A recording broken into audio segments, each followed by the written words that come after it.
profeta Habacuc nos trae una analogía muy fuerte, muy poderosa con respecto a lo sobrenatural y a la manera en la que Dios actúa a favor de nosotros.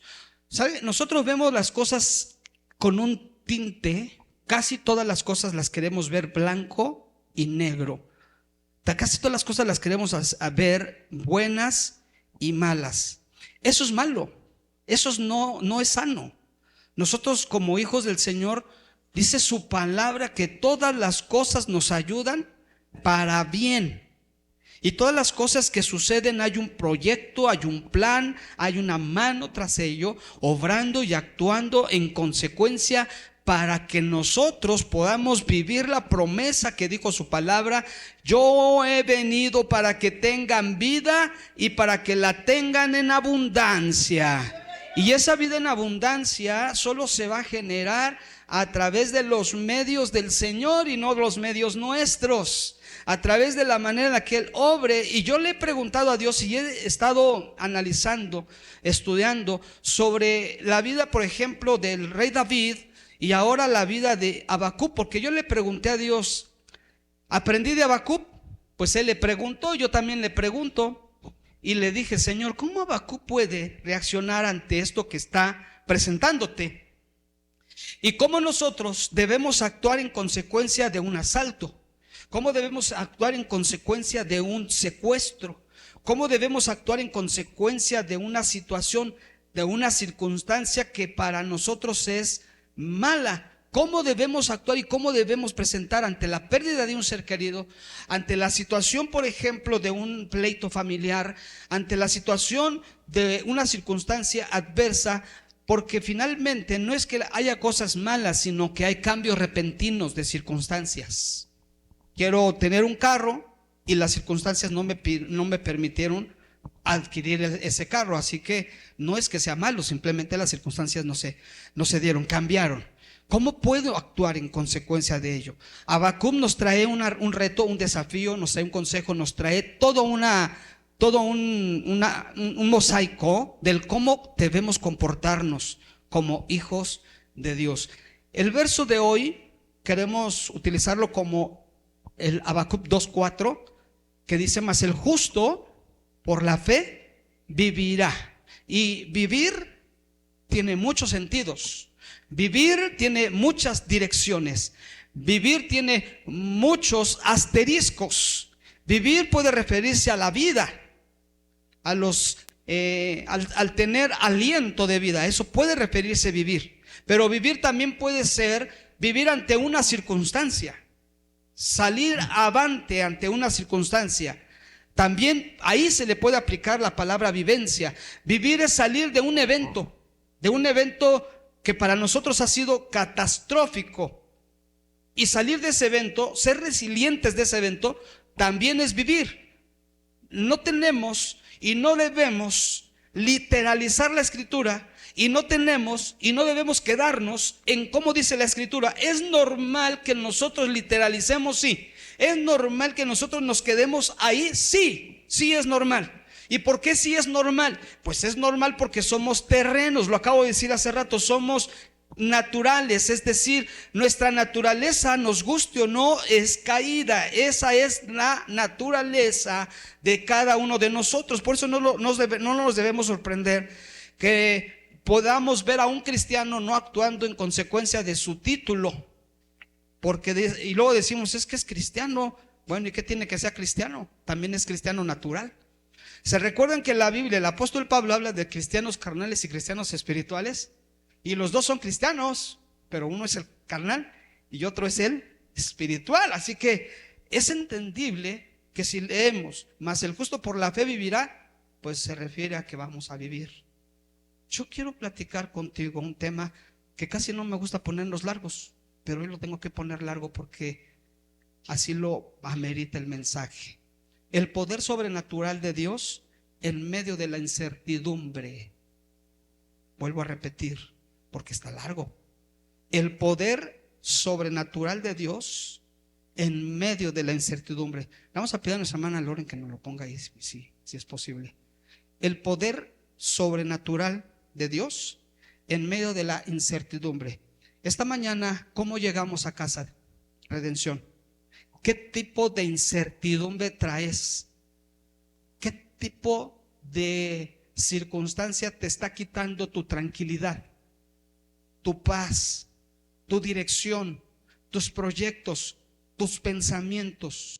Venías bien, venías avanzando, venías generando y de repente se atraviesa el chanclotas, o de repente se atraviesan las circunstancias, o de repente llegan malas noticias, o de repente está pasando algo y empiezan a crearse circunstancias que no nos gustan y que tenemos que entender que Dios siempre nos permite llevarnos a circunstancias difíciles. ¿Se acuerdan del hermano? ¿Quién huyó? ¿Quién huyó? ¿Qué profeta huyó cuando se le dijo? ¿Se acuerdan del hermano Jonás? ¿A dónde lo permitió? ¿A dónde permitió el Señor que viviera por 3 días? En medio de intestino, riñones, hígado, líquido, obscuridad, apeste, comida. En medio de todo ello lo llevó a vivir ¿cuántos días? Santo Dios. Dígale al que está a tu lado, ¿la aguantarías? Pues si no nos gusta el mal olor del baño o de algún lugar no nos gusta, inmediatamente la criolina, el desinfectante, el pino, el el cloro, ¿verdad que sí? A nadie nos gusta el mal olor, ni tener circunstancias adversas. A nadie nos gusta sentarnos en donde está sucio, ¿verdad? A nadie.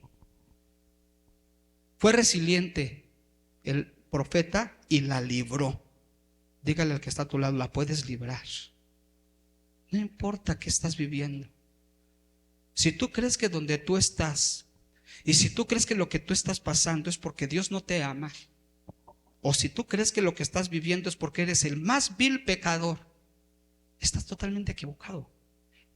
Dios te ama así como estás, de feo, o de guapo, o altito, o bajito, chaparrito, gordito, pecosito, con granitos, con un ojo más chico que el otro, chino, como sea, Dios nos ama así. Eso es lo que a mí me apasiona, de verdad, saber que Dios me ama como soy.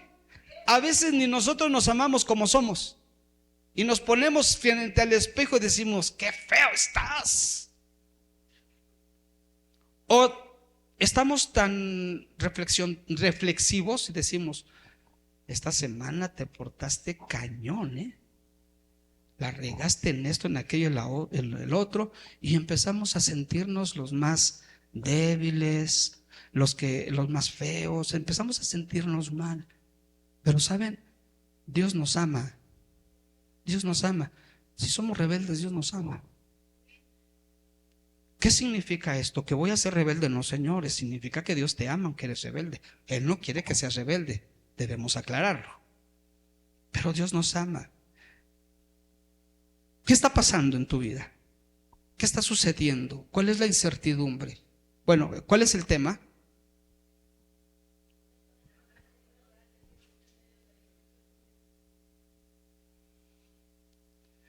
Hay un poder sobrenatural que está actuando y que no lo vemos. ¿Sí? Pero ¿saben qué es lo más tremendo de esto? Es que nosotros le damos a Dios el programa, le damos el itinerario y le decimos qué y cómo y cuándo. Dígale que está a su lado. No, eso no se puede hacer.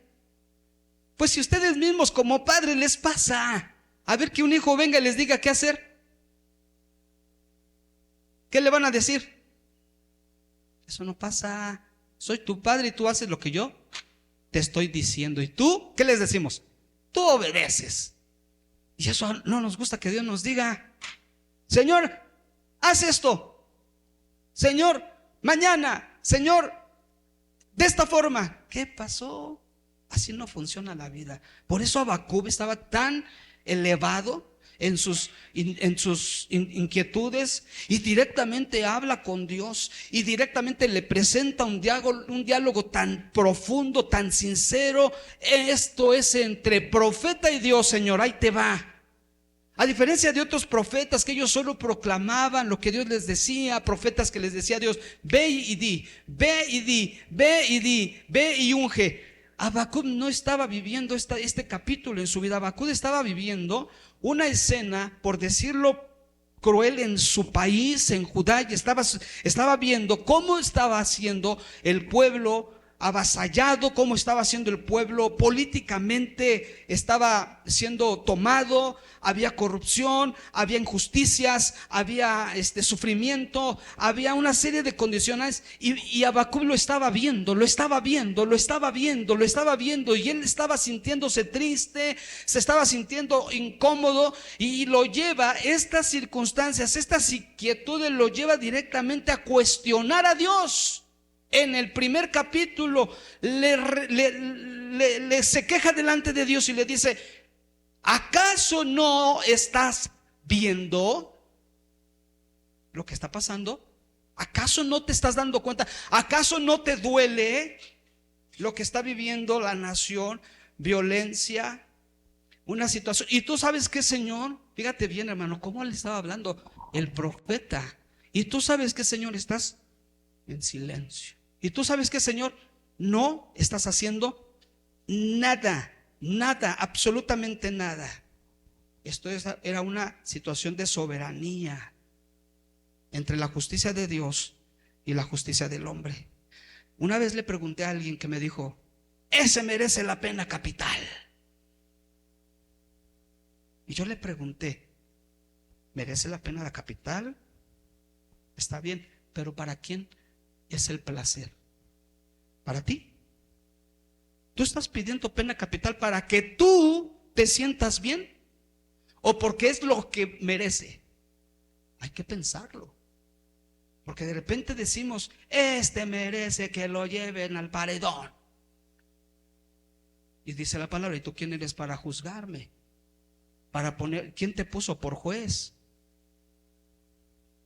El que esté libre de pecado, que sea el primero en lanzar la piedra. Porque unos tienen un pecado, otros tienen otro pecado, otros tienen otro pecado, y todos delante del Señor. Romanos 6:23, por cuanto todos, bueno, ese no es Romanos 6:23, es Romanos 3:10, por cuanto todos pecaron. No, sí, Romanos 3:23, por cuanto todos pecaron, están.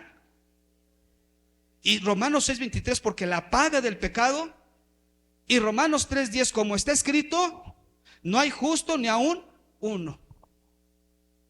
Pero entonces Habacuc le decía: ¿qué onda, Señor? ¿De qué se va a tratar? Habacuc eleva sus inquietudes directamente a Dios y se asincera con Dios. Y eso es lo que tenemos que hacer. Sí, Señor. ¿Alguna vez tú le has dicho a Dios lo pecador que eres? Porque a veces se nos hace fácil decir: perdóname, Señor, porque soy pecador, la regué, Señor. Pero de verdad le has dicho: Señor, perdóname porque hace 3 meses adulteré, cometí adulterio, se lo decimos así. Señor, perdóname porque hace una semana juzgué a mi hermano, o hace un mes me robé 100 pesos. Perdóname porque hice esto, hice aquello, pensé, Señor, mandarlo al paredón. Pensé, le decía la muerte a X y Y y Z. ¿Cuántas veces tenemos la oportunidad de sincerarnos con Dios y no lo hacemos? Porque nos da vergüenza, porque nos da pena. ¿Qué va a decir el Señor? ¿Cómo que qué va a decir si ya lo sabe? Ya sabe que adulteraste, ya sabe que pecaste. Lo que Él quiere es una actitud por parte tuya de decir: yo reconozco mi pecado.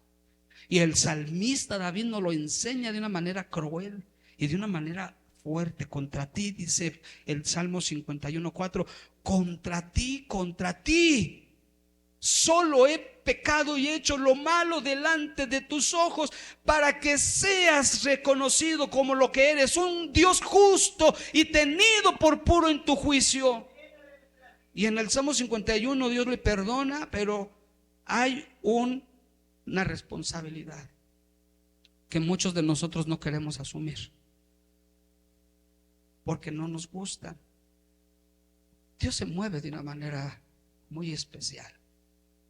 Cuando tú te sientes que las cosas no están avanzando, cuando tú dices, ya hasta haces cuentas, ¿verdad? Ya tengo como 10 años en el evangelio y sigo siendo el mismo pobre, creo que hasta más.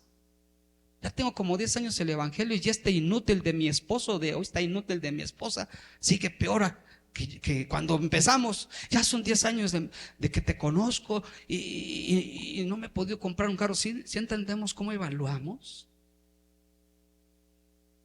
Porque no queremos entrar al plan. Había un plan, hermanos, en esta nación había un plan de Dios y Dios le responde en visión y le dice, ya estoy trabajando, ya estoy levantando a unos más gandallas que ellos. Ya estoy levantando una nación más fuerte que ellos van a llegar y van a avasallarlos a todos, les van a dar crank, van a llegar con intenciones negras, con intenciones malas, y a esos mismos que yo estoy levantando también me los voy a ejecutar, porque yo, Jehová, estoy en todas las cosas, porque sé qué es y cómo es que yo voy a actuar. Aunque no comprendamos todo, la fidelidad de Dios siempre permanece ahí. A mí me encanta y quiero compartirte esto para que lo cambiemos de rumbo. Si en algún punto estás pensando en esto, a mí no me gusta que alguien diga Dios es fiel conmigo.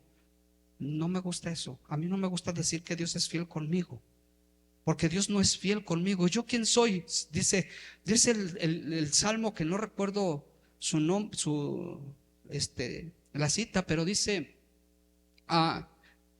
¿y quién es el hombre para que tengas memoria de él? ¿Quién es el hombre para que de él te acuerdes? ¿Quién? ¿Está aquí conmigo? ¿Quiénes somos? Pero ¿sabes algo? Dios es fiel a sus, diga conmigo, promesas. A eso Él es fiel. Sí, Señor. Dice, si nosotros fuéramos infieles, pero Él no permanece fiel a ti. Él permanece fiel a sus promesas. Si Él te dijo te amo, Él está cumpliendo su promesa. Si Él te dijo te voy a bendecir, aunque tú no te estés portando bonito, Él ya te lo dijo y te lo va a cumplir. Lo que vayas a hacer con esa bendición ya es tu problema, pero Él te cumple porque Él es fiel a sus promesas. Así que Él es, aunque no comprendamos cómo está trabajando Él, hay muchas promesas de las que nosotros nos tenemos que agarrar y de las que nosotros tenemos que tomarnos. La fe como respuesta al desconcierto de este hombre Habacuc. Vivir confiados en Dios es cuando parece ser de alguna manera derrumbarse. Es importante. Este contexto actual de guerras, de desigualdades, de crisis económicas, de crisis sociales, de mensajes, el mensaje de Habacuc cobró mucha vigencia. Aunque no comprendamos todo, la fidelidad de Dios permanece. Así que no pienses que en algún punto, ¿verdad? Porque también somos tan cínicos en muchos de los temas que decimos, o sea, aunque yo me haya portado mal, Dios me sigue bendiciendo. ¡Qué cínico! Nos debería de dar vergüenza decir esto. Porque si viene siendo cierto que Dios nos bendice en su misericordia y en sus promesas, que son dos cosas diferentes, también es cierto que debemos reconocer nuestra condición. Y también es cierto que debemos pedir perdón a Dios. Y también es cierto que debemos cambiar nuestra actitud. ¿Con qué actitud cambió Habacuc al final de la conversación que tuvo con Dios? ¿Qué tipo de actitud tenía Jonás? ¿Saben qué hizo Jonás? ¿Saben qué hizo Jonás? Digan, ¿qué?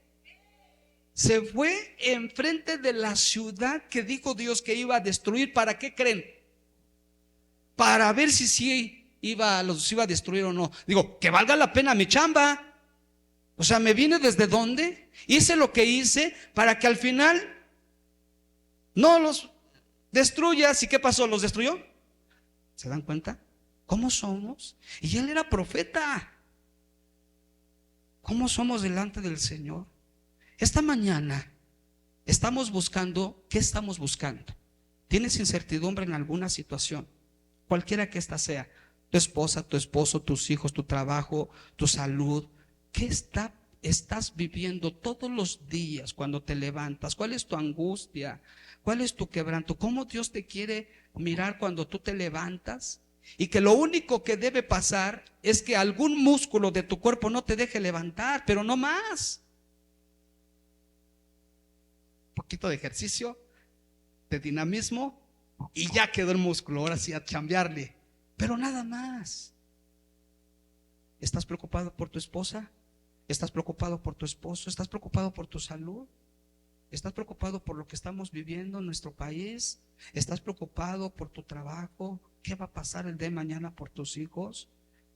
Hay incertidumbre del cómo Dios estará actuando y de qué manera es que Dios estará actuando. ¿Qué estará pasando? La confianza en Dios, escúchalo bien, trasciende las circunstancias visibles. La confianza en Dios es cuando tú, ¿cómo puedes explicar eso de la confianza? ¿Cómo puedes explicar eso de la confianza? Lo voy a poner así medio raro. He visto, porque a mí nunca me tocó, desde los 12 años yo estoy en Cristo, pero he visto que en algunos conciertos, los que están en la parte de arriba se avientan a la multitud. ¿Y qué hace la multitud? Los cachan, ¿verdad? ¿Te imaginas que se abrieran 3, 4 metritos de altura? ¡Pum! ¡Pum! Algo así es la confianza en Dios. Aviéntate al vacío, porque ahí van a estar las manos del Señor. Totalmente confiado. Señor, ese trabajo es tuyo. El día que quieras me lo quitas, y el día que quieras me vas a dar uno mejor. Eso es confianza.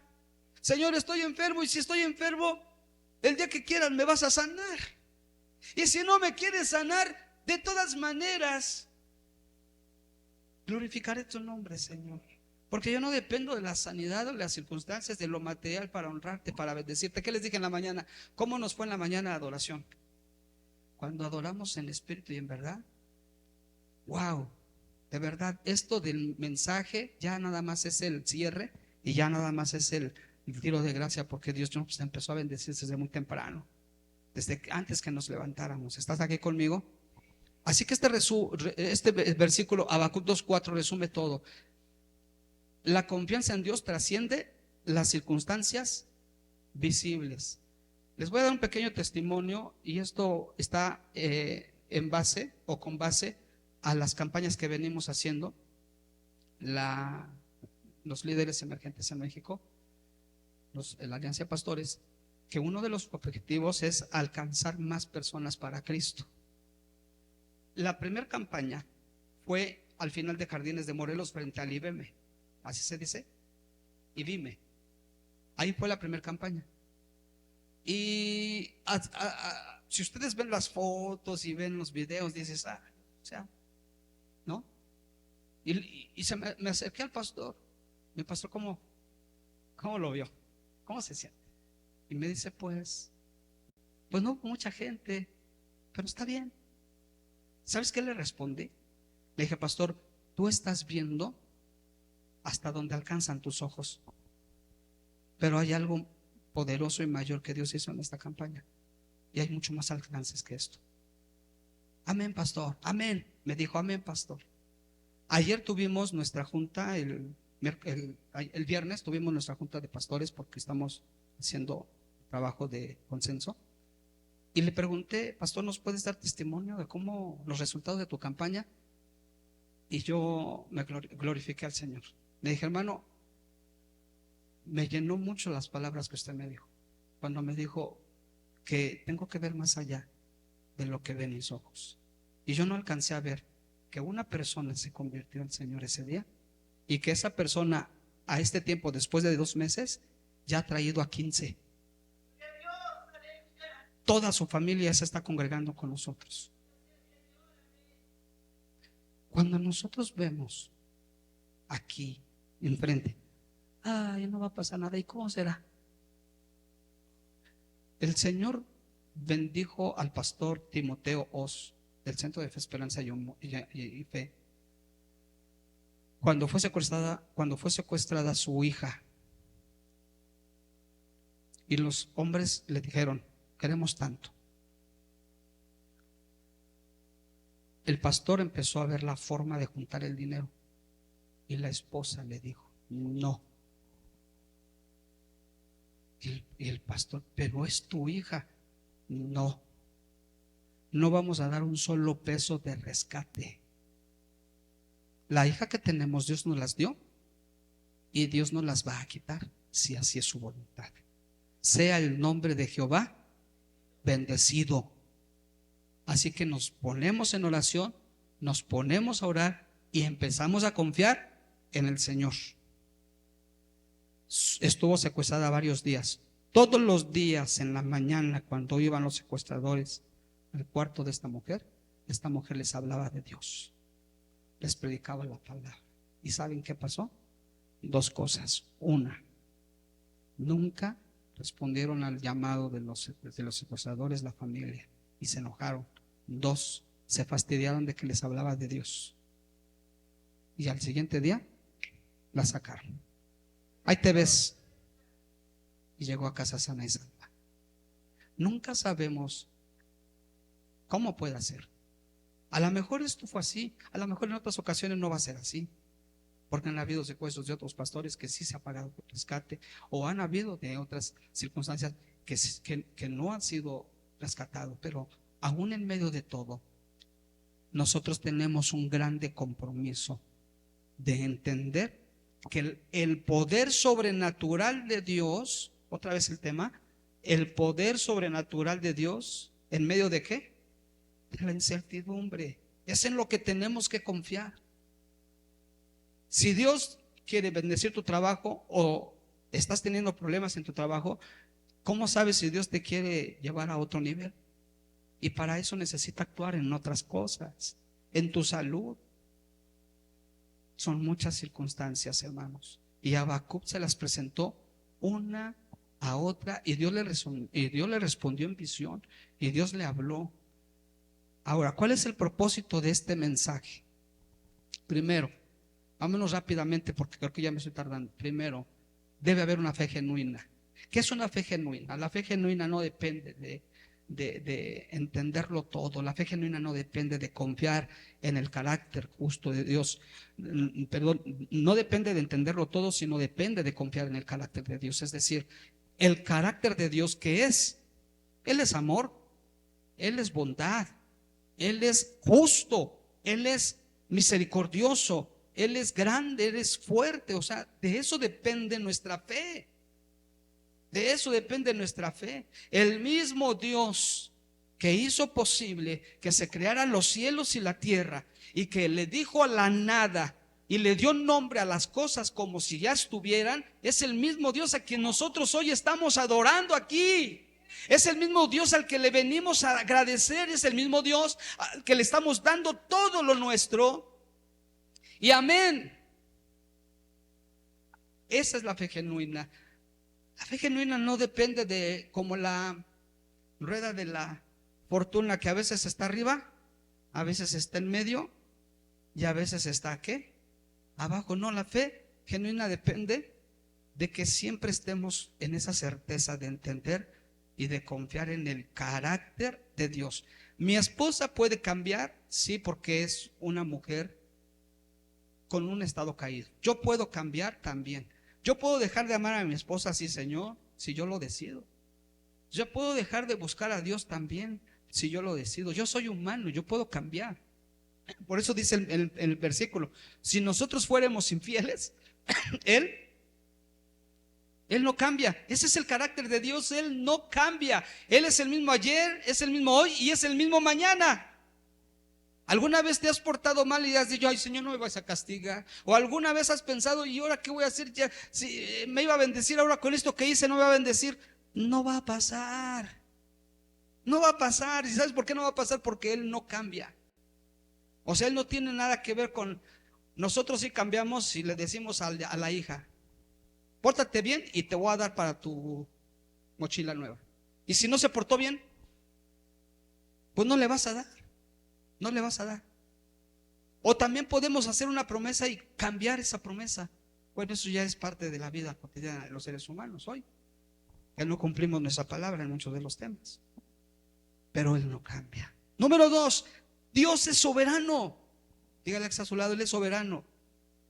Él gobierna tu historia.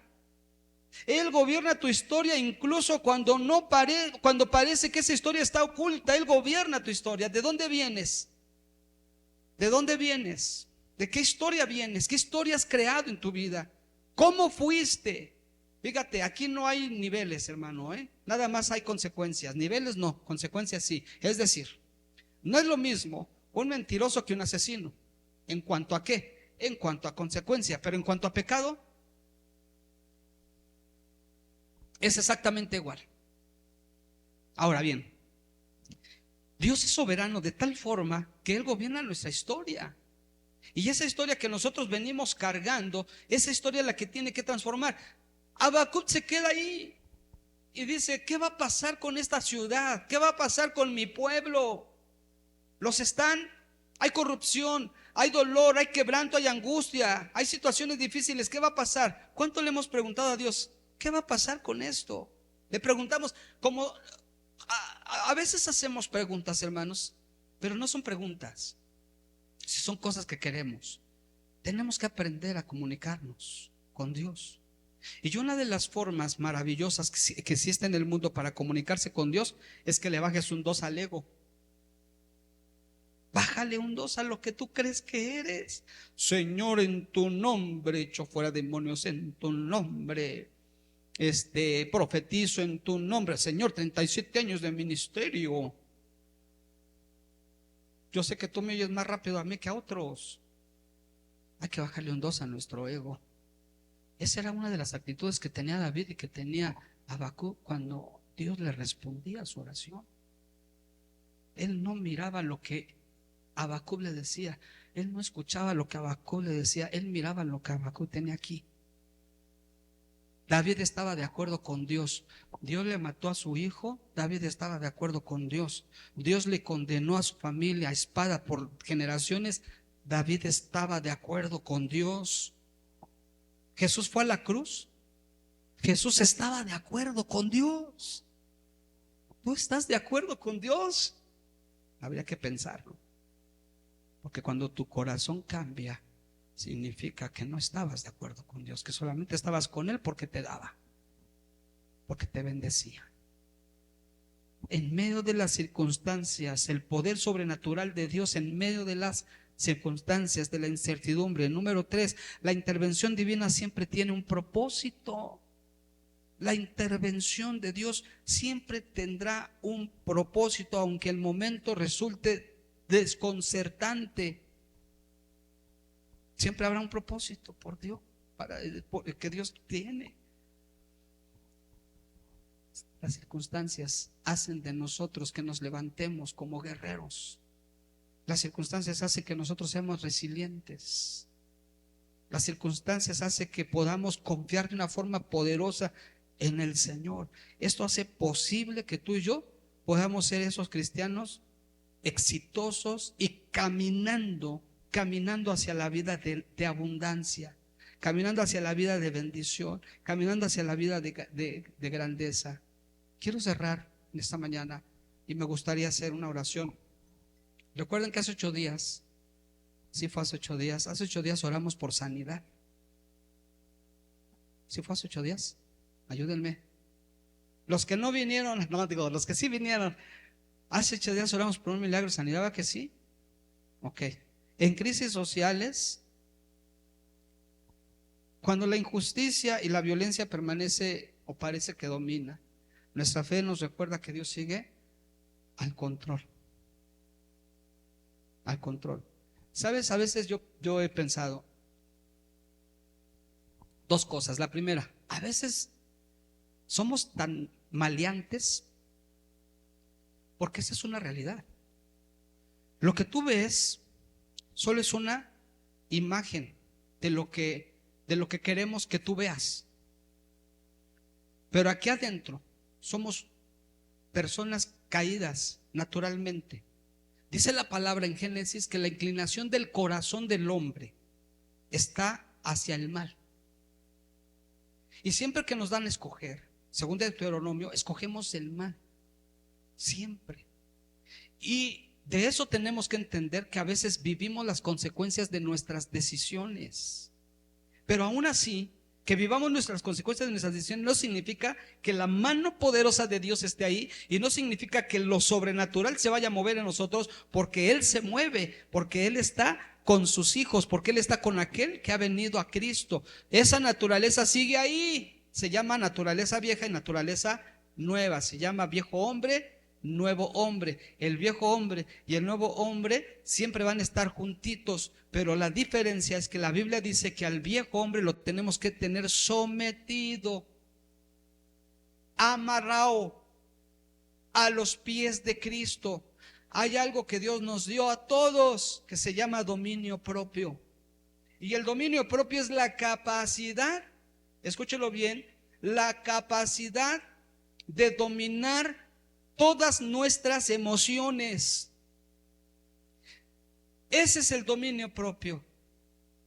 La capacidad de decirle no a las tentaciones. La capacidad de decirle no a la rebeldía. La capacidad de decirle no a la flojera. La capacidad de decirle no a lo malo.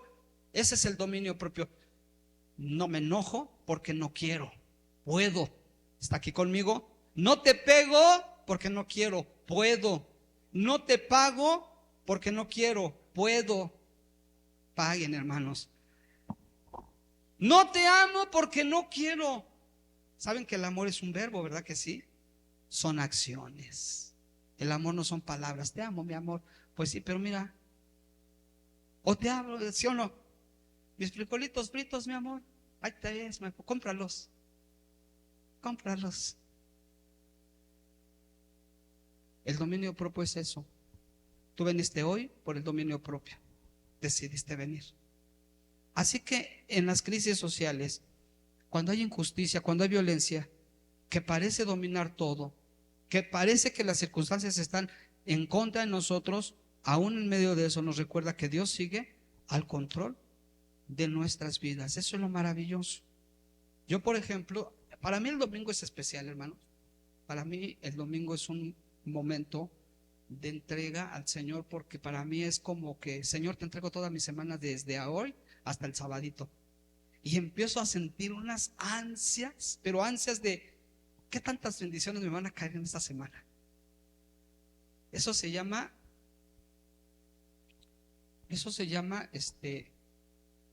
autosedujirse. Te tienes que seducir a ti mismo. Te tienes que hablar bonito. Te tienes que decir palabras bonitas. ¿Cómo te quieres consentir esta semana?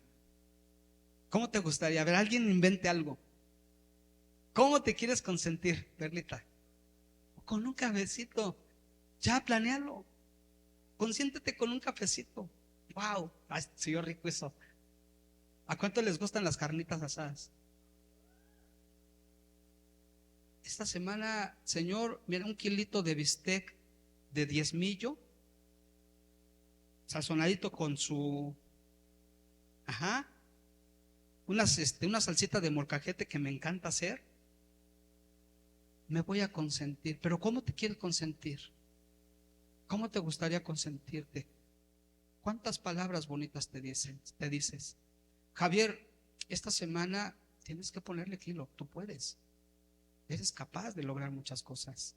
Y esto te va a ayudar a autoseducirte, y te va a ayudar al autocontrol, a que no estés pensando. ¿Sabes por qué? Porque cuando te quieres consentir, por ejemplo, ese cafecito, ¿a poco creen que va a venir chasqueando los dedos ese cafecito? Si ya lo metió aquí, entonces ella va a buscar y va a trabajar en consecuencia de esa bendición que se va a dar. Y eso no la va a dejar libre para pensar cosas malas. Ni tampoco la va a llevar a ver una serie de Netflix, porque dice, no, ¿cómo va a llegar esa lana? 45 pesitos un cafecito, o 50 pesitos un cafecito, y luego si es capuchinito, no sé. ¿No? Nos lleva a actuar en consecuencia. Dios habló con Habacuc, y Habacuc, les voy a decir, y ustedes ya escucharon cómo al final de la oración, ¿qué es lo que dice? Me vas a buscar ese pasaje bíblico. Aunque no haya vides, no haya ovejas y no haya qué cosas. Con todo yo, con todo yo. ¿Verdad que sí, Manadir? Qué hermoso. En la vida espiritual, la fe no es pasiva, hermanos. De repente, ¿cuántos tienen fe? Amén. La fe no es pasiva. Cuando yo me preocupo por un evento y una circunstancia y me meto ahí hasta el último rincón de mi cuarto y me pongo de chillotas, es que tengo problemas. Y no hago nada porque las cosas cambien. Eso no es fe. ¿Cuánta gente ha venido creyendo en fe que Dios los va a bendecir y nunca los bendice? ¿Sabes por qué pasa eso? Porque eso no es fe. La fe es viva, la fe no es pasiva, la fe es activa. Si yo tengo fe de que va a haber trabajo, pues busco fierrito, busco PET, empiezo a ver mis habilidades que tengo y hago lo que tenga que hacer. Y esa fe me va a llevar a tener mi economía. Es una elección diaria de confiar en el Señor. Me aviento al ruedo porque sé que tú me vas a agarrar, Señor. Incluso cuando no hay señales inmediatas de esperanza, cuando creemos que las circunstancias están totalmente adversas,